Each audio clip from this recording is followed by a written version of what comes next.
ఆత్మజ్ఞానం ఎలా పొందాలి, కర్మలు ఎలా చేయాలి అనేది ఈ అధ్యాయంలో చూద్దాము.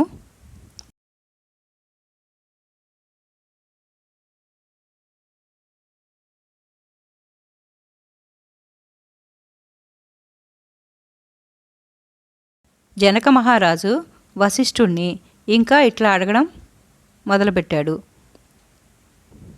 స్థూల సూక్ష్మ స్వరూపాలు, దోషాలు, సుఖదుఖాలు, కర్మబంధం, ముక్తి, జడము, జిత్తు మొదలైనవి ద్వంద్వాలకు సంబంధించినవి. మనం చేసిన పుణ్యపాపాలు సూక్ష్మ రూపంలో ఉంటాయి. అవి నశిస్తే గాని ముక్తి రాదు. మాటలు ప్రస్తావన వచ్చింది కావున ఈ విషయాల గురించి పరమేశ్వరుడు పార్వతీదేవితో చెప్పిన విషయాలు చెబుతాను. జీవుడెవడు, నీవే కదా, మరి నేనెవరిని అని అడుగుతావేంటి? అహం బ్రహ్మ అంటే నేనే బ్రహ్మ అని అర్థం. దీనిలో అనుమానం అవసరం లేదు అన్నాడు. ఆ మాటలు విన్న పురుషుడు, ఓ మహాత్మా, అహం బ్రహ్మ అనే దానికి అర్థం తెలియటం లేదు, నాకు అర్థమయ్యే విధంగా చెప్పండి అన్నాడు. దానికి ఆ ముని అంగీకరించి వివరించడం మొదలుపెట్టాడు. వాక్యార్థ జ్ఞానానికి పదార్థ జ్ఞానం కారణం అవుతుంది. నీవు అంతఃకరణానికి, దాని వృత్తాంతానికి సాక్షివై, చైతన్య స్వరూపుడివై, నిత్యుడవై, ఆనందరూపుడివై ఉండి కూడా నిన్ను నీవు తెలుసుకోకుండా ఉంటివి. జడరూపమైన ఈ దేహమే నేననే బుద్ధి వదిలిపెట్టి సత్యానంద స్వరూపుడివై పరమాత్మను నేనే అని భావించు. శరీరాలు కుండల వలె అనేక లోపాలతో ఉంటాయి, అందుకే అవి పరమాత్మ కాలేవు. అలాగే ఆశావాదులు మార్పు చెందుతాయి, శరీరం ఆత్మ కాదు. ఆ విధంగానే పంచభూతాత్మకమైన శరీరంలోని ఇంద్రియాలు కూడా నీవు కాదని గ్రహించుము. మనస్సు, బుద్ధి, ప్రాణవాయువు మొదలైనవి దేహం, ఇంద్రియాలు హాని చేసే లక్షణాలు కలవి.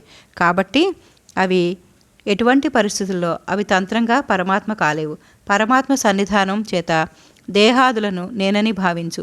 జనన మరణాదులు స్వర్గాన్ని సూదంటు రాయి వలె గ్రహిస్తూ ఉంటాడో అతడేనని భావించు. ఏ వస్తువు సన్నిధానం బలం వల్ల జడమును, దేహేంద్రియమున ప్రాణములు ఉన్న జననము లేని ఆత్మ అని తెలుస్తుందో అట్టి పరమాత్మ నేనని గ్రహించుకో. దీపం వేరు, వెలుగు, అగ్ని వేరని గ్రహించి ఆత్మస్వరూపుడైన ఆ పరమాత్మనే ధ్యానించు. జాగ్రత్త, సుషుప్ర, స్వప్న అవస్థలందు పదార్థాలు లయమైనప్పుడు ఎవరు వికారరహితులై సాక్షిభూతులై చూస్తుంటాడో అతనే నేనని భావించు. ప్రియాప్రియాలు, సుఖదుఖాలు ఎవనికి సమానంలో అంతకన్నా ఎక్కువ ఇష్టులే సర్వసాక్షి అయి ఎవడు వెలుగుతున్నాడో వాడేనని గ్రహించు. ఎవరు బోధరూపుడు, సాక్షి లక్షణాలను వాడే త్వపదార్థమైన వాడనబడతాడు. ఇంద్రియాలు, దేహం, మనస్సు, ప్రాణం, అహంకారం వీటికంటే విలక్షణంగా ఉంటాడు. త్వం పదాదుల చేత కూడా షడ్భావ వికారాలు లేనివాడు. త్వంత పదార్థమును నిశ్చయించిన తదుపరి తత్సర్థాన్ని విచారించాలి. దానికంటే భిన్నం కాని రూపంతోనూ ప్రత్యక్ష శృతి చేతను సంసాదోషం, స్థూలం మొదలైన లక్షణాలు లేనిది, తనకంటే మించిన ఆనందం లేదని, శాశ్వతమైనదియో సత్యజ్ఞాన లక్షణాలు కలదియో, అదృశ్యాత్వాది లక్షణాలు కలదియో, అజ్ఞాన అంధకారం లేనిది, నిర్మలమును సర్వసంపూర్ణమైనదిను అయిన స్వరూపం పరమాత్మ అవుతుంది.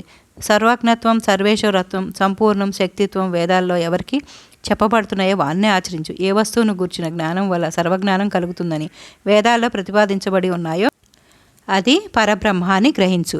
ఆ పరమాత్మ కర్మఫలదాతయును, జీవులన్నింటికీ కారణుడని వేదాలు చెప్తున్నాయి. జీవాత్మ, పరమాత్మ అనే జ్ఞానం కలవాడే పరమాత్మ అవుతాడు. వాక్యములు అతడు, ఇతడు అనే మాటకు ఏ విధంగా ఉంటాయో అదేవిధంగా వాక్యార్థాలని పోల్చుకోవాలి.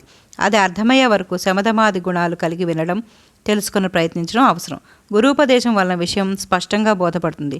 ఆత్మజ్ఞానం పొందడం కొరకు మంచి పనులు నిర్వహించాలి.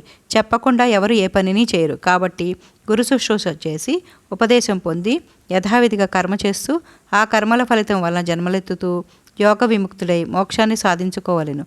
నీ కర్మబంధాలు తొలగిపోయాయి. నీవు ఈ విషయాల గురించి ఆలోచించకు అని చెప్పాడు. అంతా విన్న ఆ పురుషుడు ఎంతో సంతోషంతో కర్మఫలం గురించి తెలుసుకోవాలని కోరిక వచ్చింది. ఇది స్కాంద పురాణాంతర్గత కార్తీక మహాత్మ్యం నందలి 17వ అధ్యాయము సంపూర్ణం. సర్వే జన సుఖినో భవంతు.